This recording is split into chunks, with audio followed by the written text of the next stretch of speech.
The historic Port Arthur Penal Colony site is located on the Tasman Peninsula, southeast of Hobart, which is connected to the mainland by a narrow isthmus called Eaglehawk Neck.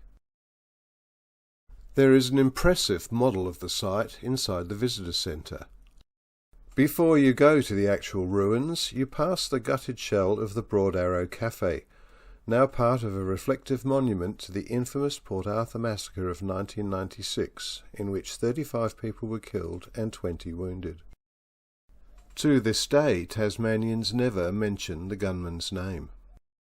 A reflective pool was built to honour the dead, containing 35 gilded leaves, one for each of the people killed.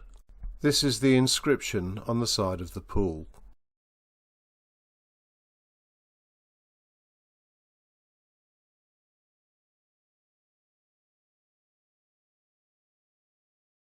You can take a short boat ride to view the settlement from the sea.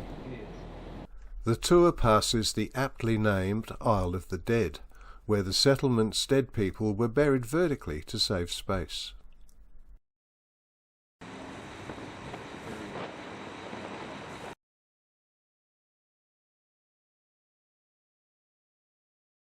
Escape from Port Arthur by land was impossible, with a narrow isthmus at Eaglehawk Neck protected both by soldiers and a guard line of savage dogs.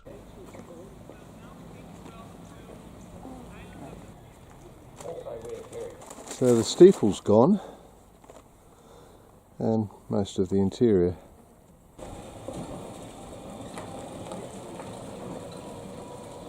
After enduring regular brutal floggings, repeat offenders could find themselves in the separate prison. This consisted of solitary confinement in tiny cells. Prisoners were not allowed to speak at all, and if they did, brutal punishment would ensue. 23 hours a day, locked in a nearly dark cell, with just 1 hour of exercise in these primitive yards. They were able to attend a church service once a week, but again were confined in tiny stalls that didn't allow them to see anybody else. After years of this, many apparently went straight to the asylum.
Port Arthur was established in 1830 and closed in 1877.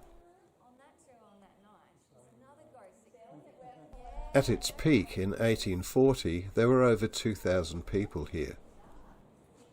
Transportation ceased in 1853 and Port Arthur became an institution for ageing and mentally ill convicts seeing out their sentences.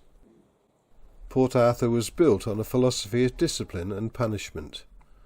Many men were broken by the system, others left rehabilitated, educated and skilled.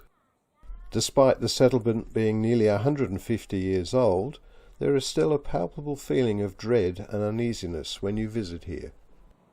There are many stories of hauntings, and ghosts are reportedly seen on a regular basis.